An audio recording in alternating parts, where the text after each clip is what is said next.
Mesdames, Messieurs, bonsoir et bienvenue à tous. À la une de ce journal présidentiel 2018, les résultats seront connus lundi prochain. Le Conseil constitutionnel a vidé le contentieux post-électoral après 3 jours de débat de haut volte. Tous les recours déposés par certains candidats de l'opposition ont été tous rejetés. Bilan et analyse de ces moments particulièrement suivis dans le 20h. Les épargnants d'une microfinance sont dans la tourmente après la fermeture de plusieurs agences dans la ville de Douala. Les responsables sont introuvables depuis des jours. Les épargnants ont perdu le sommeil. Voilà pour le sommaire.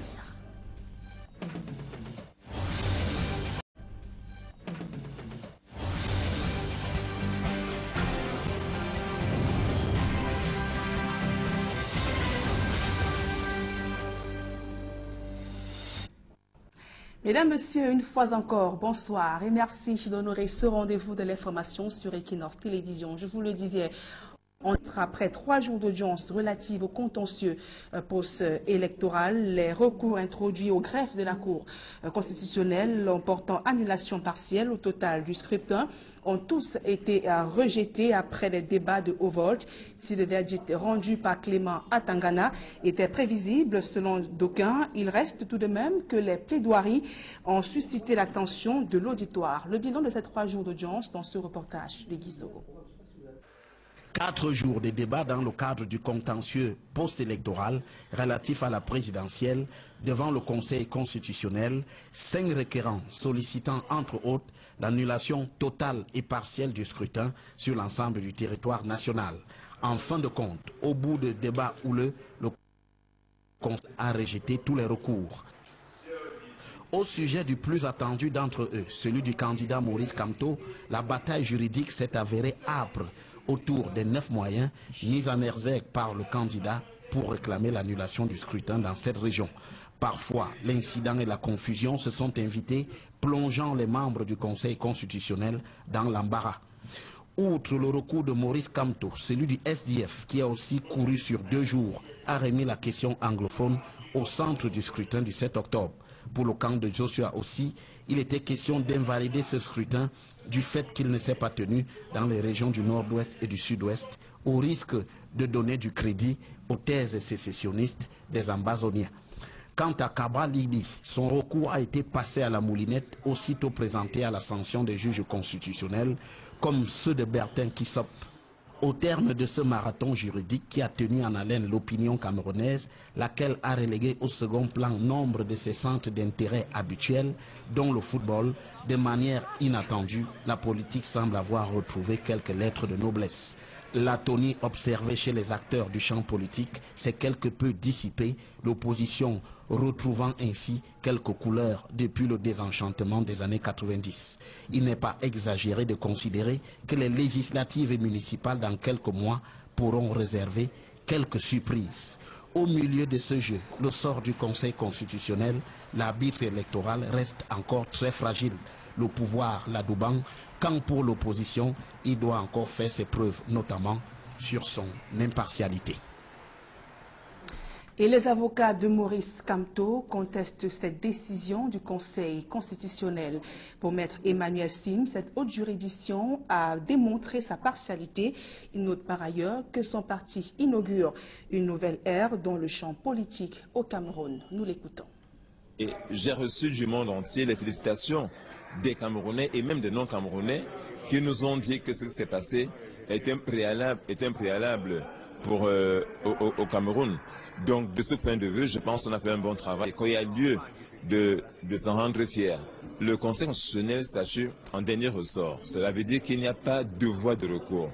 On ne peut que se plier à cette décision qui est juridictionnelle, même si elle est hautement contestable au regard de la qualité des preuves produites par le MRC, au-delà, au regard des arguments de droit présentés par les avocats. Je pense que ce Conseil n'était pas en capacité de rendre une décision autre que celle de ce soir.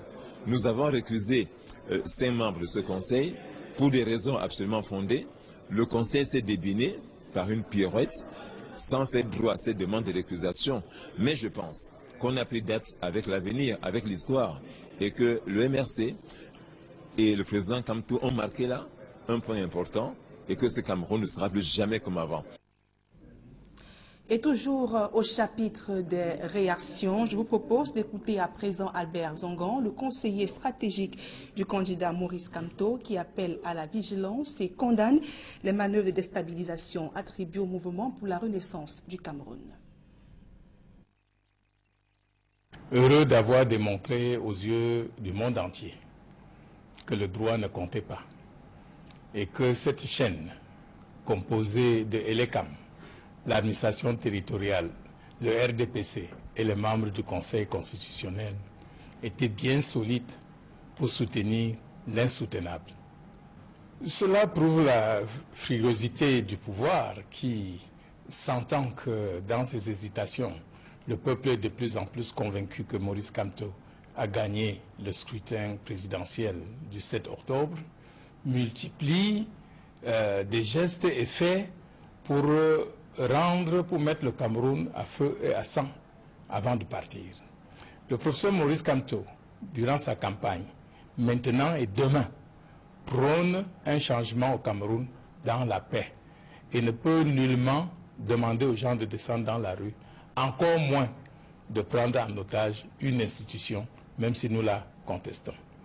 Le professeur Maurice Kamto est serein et attend le verdict, parce que nous pensons, malgré ce que le Conseil constitutionnel vous a laissé entendre, que dans un dernier sursaut d'amour pour son pays, le président sortant, Paul Biya, peut enfin écouter la voix du peuple et lui restituer son vote tel qu'il l'a exprimé le 7 octobre.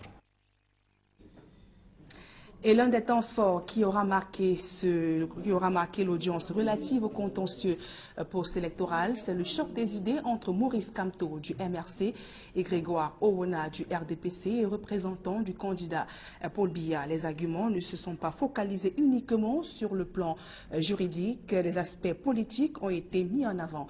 Retour sur ces moments dans ce reportage de Sylvestre Zangaou. L'audience du mercredi 17 octobre 2018, relative au contentieux post-électoral, a donné lieu à un choc d'arguments entre Maurice Kamto et Grégoire Owona. Devant le Conseil constitutionnel, Maurice Kamto, candidat du MRC à l'élection présidentielle, a tenu à s'exprimer sur les éléments qui lui ont permis d'affirmer au lendemain du scrutin qu'il avait marqué le penalty. Le 8 octobre dernier, au lendemain du scrutin présidentiel de la veille, j'ai revendiquer la faveur des urnes. Je me fondais sur les résultats sortis des bureaux de vote. Dans la Damawa, j'ai gagné dans les arrondissements de Bankim et de Tignière. Dans le centre, j'ai remporté dans 4 des 7 arrondissements que compte la capitale. Dans l'extrême nord, vainqueur dans les arrondissements de Touloum, Guidigis, Moulvoudaï et Ziglao dans le Mayokani, Kalfou, Dachika, Vélé, Kaikai dans le Mayo-Danaï, dans le littoral. Je gagnais largement dans toutes les villes du département du Mungo, dans la ville de Douala. Maurice Kamto a également revendiqué sa victoire dans d'autres régions et localités du Cameroun, tout en accusant le RDPC d'avoir joué dans le camp de la fraude. À ce sujet, la réaction de Grégoire Owona, secrétaire général adjoint du parti du candidat Paul Biya, n'a pas manqué. Le RDPC, c'est quoi? Le RDPC, c'est 360 sections dans le pays. Le RDPC, c'est 17 sections à l'étranger. Le RDPC, c'est la lourde majorité à l'Assemblée nationale. Le RDPC, c'est la lourde majorité au Sénat. Le RDPC contrôle en totalité 315 mairies sur 360. Oui. Alors, nous contrôlons 315 mairies en totalité sur 360. Les 45 restantes, on les partage encore avec les autres partis politiques. Alors, est-ce qu'on a besoin d'aller tripatouiller? Est-ce qu'on a besoin de ça? Sur le reproche qui lui est fait par ceux qui étaient ses collègues hier au gouvernement d'avoir quitté le navire, Maurice Kamto affirme que se voulant loyal, il a donné le meilleur de lui. Et au moment de partir, il a fait valoir sa liberté. D'aucuns auraient voulu que je m'excuse d'avoir travaillé comme ministre de la République avec le président actuel, président sortant, M. Biya Paul. Je confirme devant votre conseil que j'ai soutenu ma thèse de doctorat d'État à l'université de Nice un vendredi et le dimanche j'étais à Yaoundé parce que un jeune Camerounais de 49 ans venait d'accéder au pouvoir et je sentais qu'il était de mon devoir de venir lui apporter mon plus grand soutien. Je ne vais pas m'excuser d'avoir été ministre de son gouvernement parce que j'y ai donné le meilleur de moi-même là où il m'a placé et sur les dossiers qu'il a bien voulu me confier. Grégoire Owuna crie à la trahison. J'ai vécu la fin de la collaboration. Si ce n'est pas de la trahison, vous me direz ce que c'est. Est-ce normal qu'après 7 ans de gouvernement, votre patron aille avoir votre démission dans un journal? Et que vous qualifiez cette collaboration de franche et sincère? Un peu de respect. Chacun à son tour, argument contre argument. Les débats ont très souvent quitté la voie juridique pour s'installer dans d'autres couloirs, notamment politiques. Maurice Kamto appelant le Conseil à sa conscience et Grégoire Owuna arguant que les membres du Conseil constitutionnel n'avaient nullement besoin d'entrer dans l'histoire, mais de dire le droit. Et au sein de l'opinion nationale, des Camerounais analysent pour leur part cette audience qui les aura tenus en haleine durant 3 jours. Ils dressent un bilan mitigé des verdicts, mais pratiquement tous apprécient le caractère public de l'audience. Dalastana Gladysidi. Durant 3 jours, les débats ont volé très haut au Palais des Congrès de Yaoundé lors de l'audience publique sur le contentieux post-électoral. Un moment historique vécu de bout en bout par les Camerounais qui dressent leur bilan. J'ai vraiment, avec beaucoup de fierté, suivi ce débat. Bon, c'était pour une toute première et franchement, je peux dire que c'était vraiment une expérience inoubliable. Bon. Nous tous, nous sommes mis à l'école du droit et ça a été vraiment bien. C'est de ça qu'on parlait matin, midi et soir. C'était très intéressant parce que c'est pour une première qu'on voit dans le Cameroun. Une chose comme ça s'est passée. Bon, c'est pour aussi dire que déjà il y a déjà des petits changements par rapport à certaines situations. C'est quand même montrer qu'il y a des choses qui sont en train de changer. Et on apprécie beaucoup la manière de faire. C'est vrai qu'on est encore loin de la vérité, on est loin de la réalité, mais au moins c'est déjà un pas. Je remarque que c'est une première fois dans notre pays que la Cour constitutionnelle essaie de faire des débats. Ce que j'ai retenu essentiellement, c'est que le Cameroun avance déjà vers une démocratie. Ce que j'ai un peu retenu là. Ce qui s'est passé aux yeux de tout le monde, c'est quand même mieux par rapport à avant. Une leçon de démocratie. Voilà ainsi résumé la pensée de plusieurs. Ils se sont délectés des prestations des avocats et autres acteurs ayant pris la parole durant cette audience. Moi, je vais beaucoup féliciter les avocats et les partis politiques. Auparavant, on n'aurait jamais pensé à ça au Cameroun. Jamais que des gens aient le courage de parler ainsi. Même comme à la fin, ça reste un jeu politique. Nous le savons tous. Et donc nous n'allons pas cracher sur ce qui est fait actuellement. Nous avons vu, ça nous a tenu à haleine pendant 3 jours et nous remercions ce qui est fait. Nous voulons juste que dans l'avenir, que les choses continuent à s'améliorer. C'était vraiment émouvant parce que déjà je me suis rendu compte que c'était presque comme une conférence nationale qu'on vivait en direct. Et ce qui m'a aussi marqué, c'est beaucoup plus la liberté d'expression qui se manifestait de part et d'autre. C'était vraiment un intense moment de partage. J'ai retenu une seule chose. On ne choisit pas d'où l'on est. Je peux aussi le déclarer. S'il y a une compétition pour être Boulou ou Betty, moi je suis Ngolo Samuel Mbassa et puis je dépose ma candidature pour devenir un Betty ou un Boulou. Mais s'il n'y en a pas, vraiment que les uns et les autres sachent que le vivre ensemble, ce n'est pas vivre un côté, c'est vivre chez tout le monde. On attend le verdict des unes et de la Cour constitutionnelle. Parce que de part et d'autre, il y avait des avocats partout là. Bon, on attend.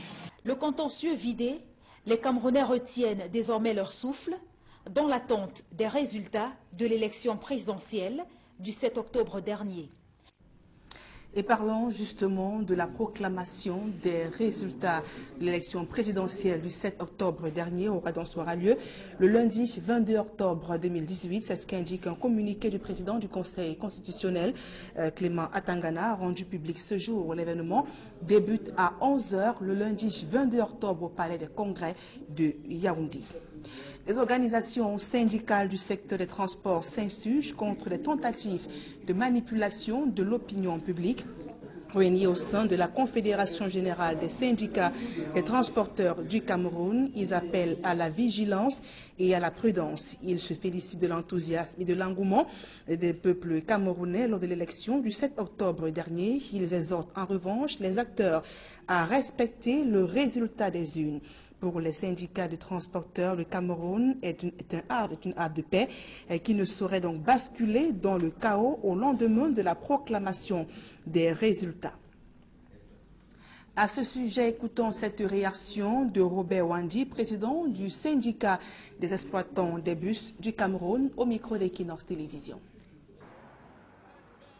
Les organisations syndicales de transport routier du Cameroun, employeurs et travailleurs, convaincus du caractère stratégique du secteur des transports dans le développement économique et social de tout pays, soucieux de maintenir un climat social apaisé, favorable au déroulement harmonieux des activités économiques, salue la maturité du peuple camerounais en général et des acteurs de transport en particulier qui ont accompli dans la sérénité leur devoir citoyen, invite les uns et les autres au respect de la légalité républicaine et des institutions, appelle les bases respectives à la vigilance la plus absolue et ne point céder aux sirènes de la manipulation et du désordre. Le Cameroun ne saurait être un pays où l'élection du président de la République doit déboucher sur un chaos pour un peuple. C'est pour ça que nous appelons tout le monde, et particulièrement les transporteurs, à la retenue après la proclamation des résultats. Dans le reste de l'actualité, Microfinance met ses clients en détresse à Douala. Plusieurs agences de Emex Finance sont fermées depuis lundi dernier. Aucune raison avancée pour expliquer cette cessation subite des activités, encore moins ses responsables portés disparus. Les clients de Emex Finance sont aux abois pour leurs épargnes. Mathilde Akemazou, Jean-Paul Chouniat.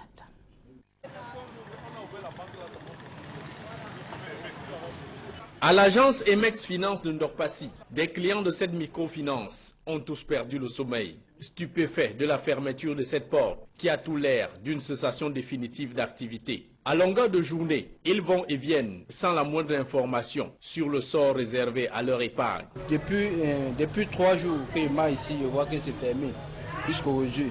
J'ai mis mon argent ici au moins 400 000. Puis lundi passé, c'est comme si c'était un coup préparé. Le matin, on a vu seulement les portes fermées. Et nous avons eu appelé les 2 collectrices qui passaient sur le terrain. Elles ont dit qu'elles ne savaient pas qu'on allait fermer l'agence. Ils m'ont fait comprendre que chez eux, lorsqu'on gagne 500 000 francs, ça produit par an 100 000 francs. J'ai donc allé vider mon compte à CCA pour venir mettre ça à mes finances. Plus de 2 500 000. Mardi passé, lorsque mon frère m'a fait un banque, il a vu un terrain. Et il m'a dit pour pouvoir chercher pour aller verser pour le terrain. J'arrive, on me dit qu'on a fermé Emex Finance.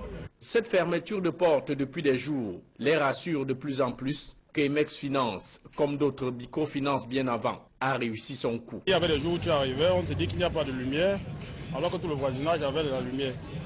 Bon, si vous voulez déposer de l'argent, on vous reçoit, vous voulez retirer, on vous dit bon, comme il n'y a pas de lumière, on ne peut pas. Et à partir de là, nous on a compris qu'il y a quelque chose de louche qui se préparait. Depuis lors, tous n'ont cessé de joindre sans succès les responsables, qui avaient pourtant mis à leur disposition des numéros de téléphone. Quand on appelle les responsables, on ne les voit plus. Ceux qui venaient collecter de l'argent, on ne voit plus personne. Quand on appelle tous les numéros, aucun de ces numéros ne passe. Et nous avons eu appelé les 2 collectrices qui passaient sur le terrain. Elles ont dit qu'elles ne savaient pas qu'on allait fermer l'agence. C'est l'argent qu'ils ont collecté, chaque 1 000 francs. En partant, même pas dit qu'on va fermer l'entreprise. Les agences de Ndorpassi, marché central, Bépanda Tonnerre, toujours fermées à l'heure qu'il est. Les épargnants ne savent plus à quel sens se vouer. J'ai même demandé, j'ai appris qu'ils ont déménagé. Comme je suis venu, je vous ai trouvé là. Je me suis dit que ils ont ouvert. Comme moi, je vois comme c'est fermé là, je ne sais pas.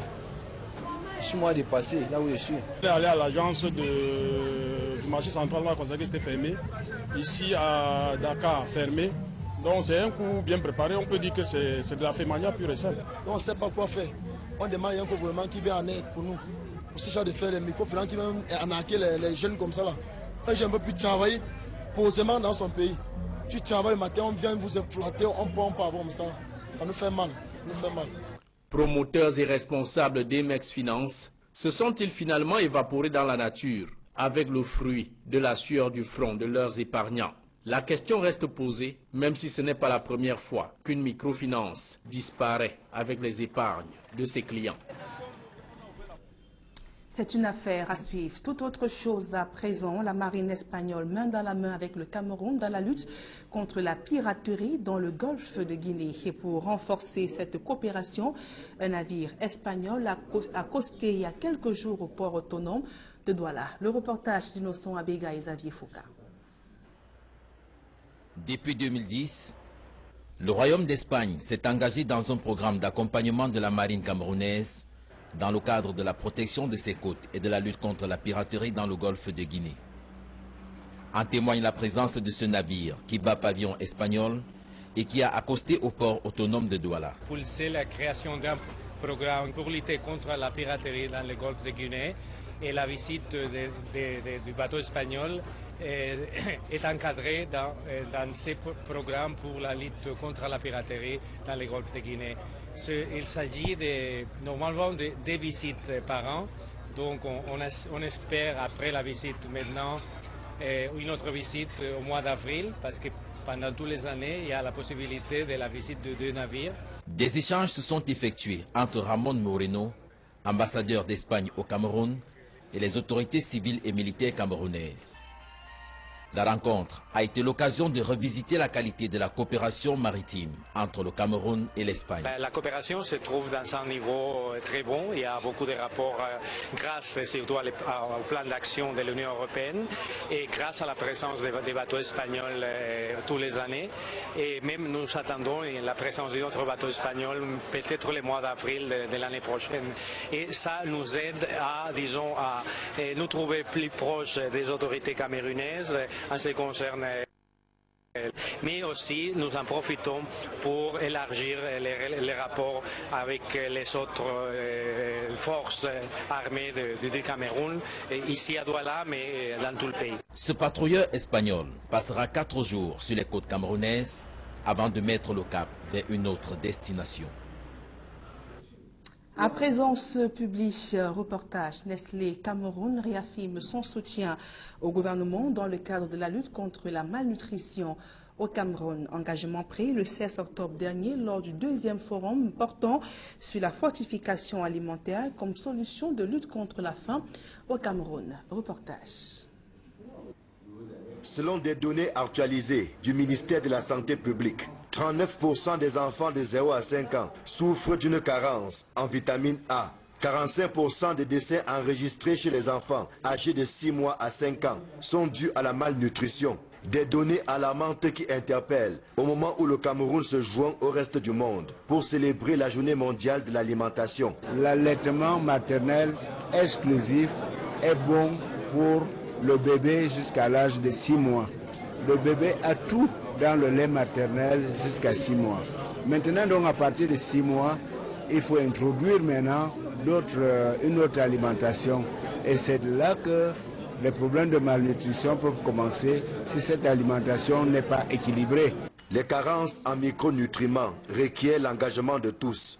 Nestlé Cameroun joue sa partition aux côtés du gouvernement afin de renverser la courbe actuelle de la malnutrition au Cameroun. D'où l'organisation de ce forum nutrition, le 2e du genre, axé sur la fortification alimentaire. Enjeux et défis pour réduire la faim cachée au Cameroun d'ici 2035. Les enfants âgés entre 0 à 5 ans ont une carence ferroviaire de 68%, c'est-à-dire une anémie de 68%. Cela nous parle en tant que Nestlé. Pourquoi? Parce que chaque jour ici au Cameroun, plus que 1 million de produits Nestlé fortifiés sont consommés. Ça veut dire que nous avons un grand rôle à jouer à combattre ce fléau de malnutrition. Le temps d'une journée d'échange et de réflexion, divers acteurs ont mis en lumière les écarts à combler pour lutter efficacement contre les carences en micronutriments dans notre pays. Nous disons surtout qu'il faut connaître notre alimentation locale. C'est pour cela qu'au niveau du Premier ministre du gouvernement, il a été élaboré un guide qui reprend l'ensemble de nos plats traditionnels que nous avons et la manière de mettre les différents aliments ensemble pour que vous ayez une alimentation équilibrée. Et le but de ce forum, c'est d'avoir des échanges entre toutes les parties prenantes, que ce soit le privé, que ce soit le public, que ce soit la société civile, parce que pour nous, Nestlé, la solution, c'est en partenariat. La visite des différents stands a permis au public de toucher du doigt la contribution de Nestlé Cameroun à la lutte contre la faim cachée. Nous avons le nouveau format, nouveau produit. Nestlé Nido Forti Choco que vous voyez là, dans un sachet de 35 grammes. Et la particularité ici, c'est que cela facilite l'apprentissage des enfants. Il développe la croissance, surtout les enfants qui sont en bas âge. Donc ça a beaucoup de vertus. Et même pour les adultes, ça fortifie les os parce que c'est riche en fer. Il est fait à base du lait classique Nido, de la poudre de cacao, du sucre. Donc c'est un 3 en 1. La fortification alimentaire comme palliatif à la faim cachée. C'est une option à ne pas négliger, même si des réflexions devraient se poursuivre dans une approche multipartite afin d'améliorer la nutrition, la santé et le bien-être de tous. Mesdames, Messieurs, c'est la fin de ce journal. Merci pour votre aimable attention. Dans un instant, le débrief du journal avec Serge-Alain Otto et ses invités sur le plateau d'Equinox Soir. Serge-Alain Otto. Voilà, recevable sur la forme, la requête introduite par le candidat Maurice Kamto a été rejetée par le Conseil constitutionnel pour manque de effets non fondés. On en parle en deuxième partie, suite aux réactions venues du vice-président du MRC, à savoir Maître Emmanuel Sim, et aussi du conseiller stratégique de Maurice Kamto, à savoir Albert Zonga. Bonsoir à vous, Nadine Yabou. Bonne soirée à vous, Serge-Alain Otto. Madame, Monsieur, dans un instant, le débrief toujours en compagnie de nos invités.